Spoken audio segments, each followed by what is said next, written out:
हमारी रहनुमाई के लिए और हमारी हिदायत के लिए अपने महबूब को अता किया, ताकि हम लोग इस कुरान को पढ़ें, इसको समझें और फिर उसके मुताबिक हम अपनी जिंदगी को गुजारें।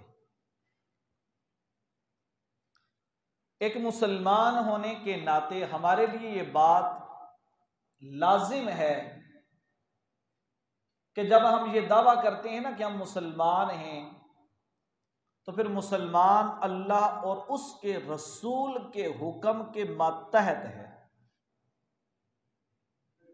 ये बात हमारे जहन से हमेशा निकल जाती है कि जब हमारा ये दावा होता है कि हम मुसलमान हैं, तो मुसलमान अल्लाह और उसके रसूल के हुक्म के तहत अपनी ज़िंदगी गुजारता है। अल्लाह रब्बुल आलमीन ने कुरान करीम में मुतअद्दिद मुकामात पर मुसलमानों को तंबीह करते हुए फरमाया, तिल्का हुदूदुल्लाह, मुसलमानों की हुदूद व क़यूद को जाहिर करते हुए बताते हुए अल्लाह ने फरमाया, तिल्का हुदूदुल्लाह, ये जो अल्लाह रब्बुल आलमीन ने तुम्हारे लिए एक निज़ाम बनाया है, ये तुम्हारी हद है, इससे आगे तुम नहीं जा सकते हो। ये बाउंड्री लाइन जो है, एक मुसलमान वहां से आगे नहीं निकल सकता है। लेकिन अगर कोई मुसलमान होने का दावा करके अल्लाह की हुदूद को फलांग के आगे निकल जाए, उस बाउंड्री से आगे चला जाए, तो इसका मतलब यह है कि वह अपने दावे में झूठा है। उसने ये जो कलमा तय्यबा पढ़ा है, ला इलाहा इल्लल्लाहु मुहम्मदुर रसूलुल्लाह, इसकी पासदारी वो नहीं रख सका है, इसको वो संभाल नहीं सका है, इस दावे को वो सच साबित नहीं कर सका है। तो जो अल्लाह का नाफरमान होता है, दुनिया में भी जलील और रुस्वा होता है और आखिर में भी जलील और रुस्वा होगा। अल्लाह रब्बुल आलमीन ने फरमाया, वलौ तरा, जलील और रुस्वाई का एक मैं पहलू आपको दिखाने लगा हूं, जिल्लत और रुस्वाई का। अल्लाह ताला ने फरमाया, वलौ तरा इदिल मुजरिमूना, और महबूब और हुजूर के सारे सहाबा और पूरी हुजूर की उम्मत इस खिताब अल्लाह रब्बुल आलमीन के मुखातिबीन हैं। फरमाया, वलौ तरा इदिल मुजरिमूना, अब देखेंगे मुजरिमों को किस हाल में, नाकिसू रुऊसिहिम, अपने सरों को झुका के खड़े होंगे शर्मिंदगी की वजह से, सर उनके झुके हुए होंगे, शर्मिंदा होंगे, और वो अल्लाह के सामने शर्मिंदगा होकर खड़े होंगे और कहेंगे, रब्बना अबसरना व समिअना फरजिअना, ऐ अल्लाह, हमने आज अपनी आंखों से वो जो तूने वादा किया था उसको आज देख लिया है कि आखिरत के अंदर अल्लाह के नाफरमान जलील और रुस्वा होंगे। आज हमने तेरे अजाब को और उस जिल्लत को, उस रुस्वाई को आज अपनी आंखों से देख लिया है, अपने कानों से सुन भी लिया है। फरजिअना, ए अल्लाह, हमें वापस लौटा दे दुनिया में, हमें वापस दुनिया में लौटा दे। क्यों लौटा?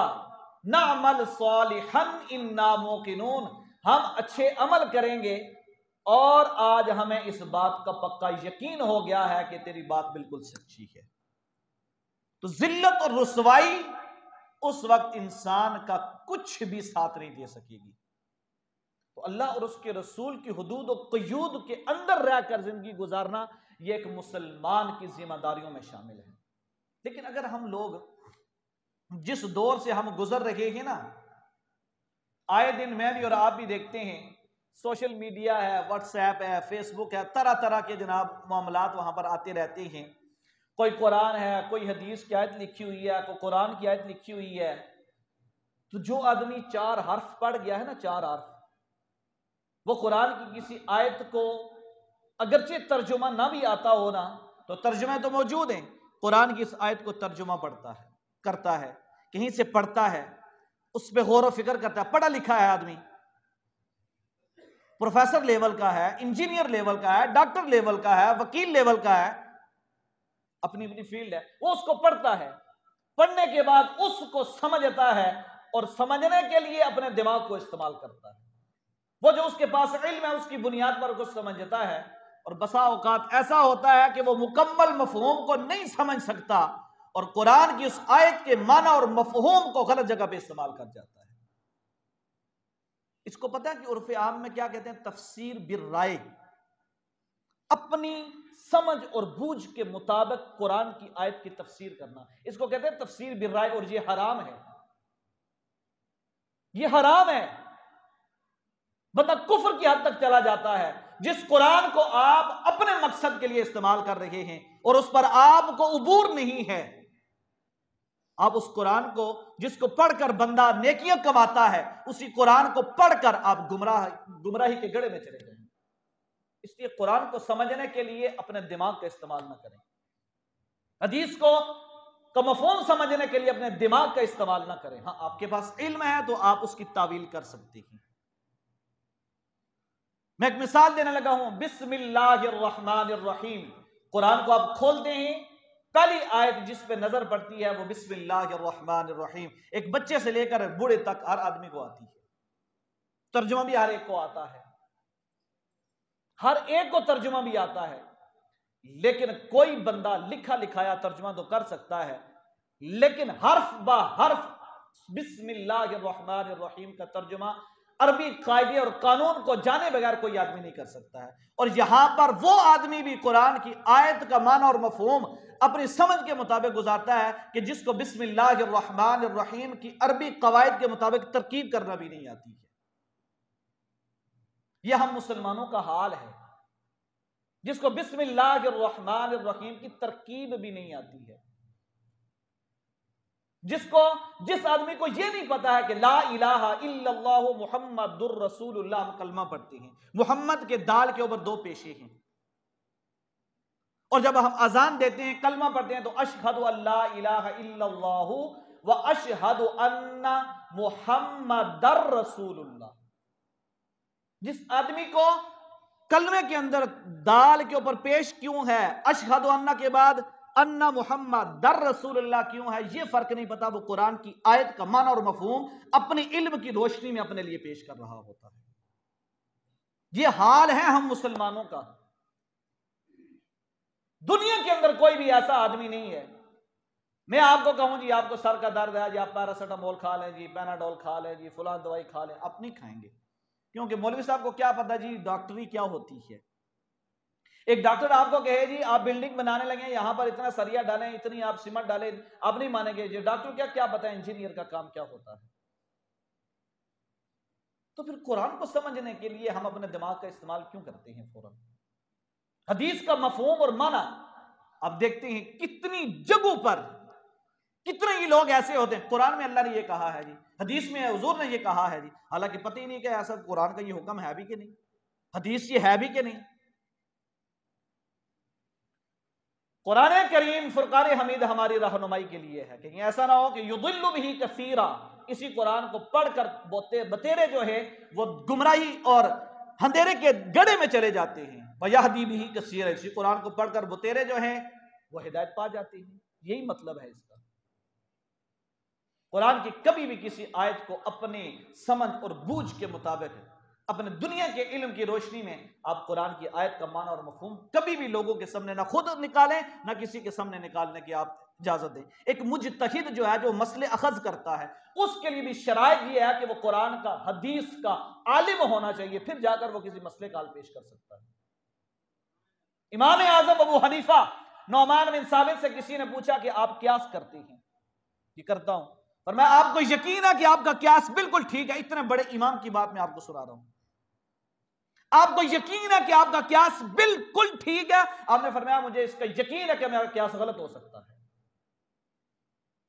मेरा क्यास गलत हो सकता है। आपने एलानिया तौर पर कहा कि मेरे किसी मसले के मुकाबले में जो मैंने पेश किया हो, उसके मुकाबले में आपको कुरान की आयत मिल रही हो, हदीस रसूल मिल रही हो, खबर वाहिद मिल रही हो, आप मेरे मसले को छोड़कर खबर वाहिद कुरान और हदीस पे अमल करें। इतने बड़े आलिम का यह दावा है, और हमें तो कुरान की एक आयत की तरकीब भी ना आती हो, तर्जुमा भी ठीक तरीके से ना आता हो, यह भी ना पता हो कि बिस्मिल्लाहिर्रहमानिर्रहीम का तर्जुमा कैसे करना चाहिए। हमने किसी जगह पर लिखा हुआ पढ़ लिया शुरू अल्लाह के नाम से। मैं इसके टेक्निकली एक गलती आपको बता दूं, कुरान की आयत बिस्मिल्लाहिर्रहमानिर्रहीम का जो आप तर्जुमा करते हैं ना, शुरू अल्लाह के नाम से, टेक्निकली मैं इसकी बात आपको बता दूं, इस बात को आला हजरत ने भी लिखा है, और इससे बढ़कर जो तमाम मकातिब फिक्र के अंदर दरसी किताब है, तफसीर की जो पढ़ाई जाती है, तफसीर बेजावी, अल्लामा काजी बेजावी ने भी इस बात को नकल किया है। फरमाते हैं बिस्मिल्लाहिर्रहमानिर्रहीम, शुरू अल्लाह के नाम से। यह तर्जुमा करते हैं हम लोग, लेकिन टेक्निकली ये गलत है। क्यों गलत है? जिन्होंने कहा कि जब आप किसी भी काम की इब्तदा बिस्मिल्लाह से करते हैं, ताकि अल्लाह के नाम से हमारे हर काम की इब्तदा हो जाए। ऐसे ही है, एक दफा मेरा साथ दे दे, ऐसे ही इसीलिए बिस्मिल्लाह पढ़ते हैं, बोले एक दफा, इसीलिए पढ़ते हैं बिस्मिल्लाहिर्रहमानिर्रहीम, इसलिए पढ़ते हैं कि अल्लाह का नाम हो, अल्लाह के नाम से हर काम की इब्तदा हो। तो जब आपने बिस्मिल्लाह के तर्जुमे में शुरू का लफ्ज पहले इस्तेमाल कर दिया, तो लफ्ज अल्लाह से तो आपने बिस्मिल्लाह का तर्जुमा भी शुरू नहीं किया, तो काम कैसे शुरू हो गया? शुरू, लफ्ज शुरू से आपके तर्जुमे का आगाज हो गया, तो फिर अल्लाह का नाम तो पीछे रह गया, शुरू पहले आ गया। आपने फरमाया सबसे पहले तर्जुमा इस तरह करो, अल्लाह के नाम से शुरू, अल्लाह के नाम से शुरू, ताकि आपके हर काम की इब्तिदा लफ्ज अल्लाह से हो, अल्लाह के नाम से शुरू। जिस आदमी को यह फर्क भी नहीं पता, वो भी कुरान की एक आयत पढ़ कर कहता है जी देखें ना, अल्लाह ने कुरान में ऐसे कहा है। कुरान करीम हमारी रहनुमाई के लिए है, इसको पढ़ें, इसको परखें, नहीं आता किसी से समझें, पर अपनी मनमानी के मुताबिक इसकी तफसीर कभी ना करें।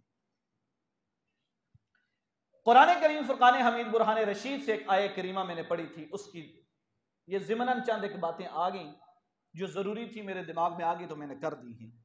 चूंकि कुरान, हम बहुत नाजुक मोड़ पे खड़े हैं इस दौर के अंदर, इस दौर के अंदर बहुत नाजुक मोड़ पे हम जा रहे हैं। वजह जो हुजूर ने फरमाया ना, फितनों का दौर है, हम उस दौर से अभी गुजर रहे हैं। परेशान हो जाता है बंदा, भाई मैं क्या करूं। मैं हजरत लुकमान अलैहिस्सलाम की एक नसीहत आपको सुना दूं। हजरत लुकमान अलैहिस्सलाम के बारे में हुजूर ने फरमाया कि वो अल्लाह के एक बहुत बड़े दाना आदमी थे, अल्लाह ने उनको हिकमत अता की हुई थी। हजरत लुकमान अलैहिस्सलाम की एक नसीहत है जो उन्होंने की। नंबर एक, उन्होंने ये कहा हजरत लुकमान अलैहिस्सलाम ने कि अल्लाह ताला ने इंसान के मुकद्दर में जो लिख दिया है ना, वो इंसान को हर हाल में मिल के रहेगा। इस बात का यकीन रखो, इस बात का यकीन रखो कि जो अल्लाह ने तुम्हारे लिए लिखा है वो तुम्हें मिलेगा। कोई माई का लाल बंदा अल्लाह के लिखे हुए रिज्क को तुमसे छीन नहीं सकता है, लेकिन जो अल्लाह ने नहीं लिखा है आप उसे हासिल नहीं कर सकते। जो अल्लाह ने तुम्हारे मुकद्दर में लिख दिया है वो तुम्हें हर हाल में मिल के रहेगा। उसकी एक मिसाल भी आपने कई दफा सुनी होगी कि हज़रत मूसा अलैहिस्सलाम ने एक पानी के अंदर असा मारा, उसके अंदर पत्थर था, उसके अंदर कीड़ा था, वो कीड़ा अंगूर के एक ताजा बेल का पत्ता खा रहा था। तो फरमाया कि ए मूसा, जो रब समंदरों की तह के अंदर एक कीड़े को रिस्क दे सकता है, वो जमीन के ऊपर चलते फिरते इंसानों को कैसे रिस्क नहीं देगा। राज़िक अल्लाह है। दूसरे नंबर पर फरमाया कि लोगों, हज़रत लुकमान अलैहिस्सलाम की मैं आपको नसीहत सुना रहा हूं, लोगों उलमा के करीब बैठा करो, अल्लाह के जो प्यारे हैं उलमा हैं उनके करीब बैठा करो। उनके कुर्ब में बैठने की वजह से तुम्हें तकवा, परहेजगारी जैसी चीजों का सबक मिलेगा, तुम्हें शरीयत का पता मिलेगा, तुम्हें अल्लाह के खौफ वाला रास्ता तुम्हें नजर आएगा। पढ़े लिखे लोगों के करीब बैठा करो। और नंबर 3 बड़ी खूबसूरत की है, जो हमारे लिए शायद बड़ी मुश्किल हो, फरमाया अपने आप को इस तरह आजिज कर लो, इस तरह अपने आप को झुका लो, इस तरह अपने आप को आजिज बना लो जिस तरह मुर्ग होता है।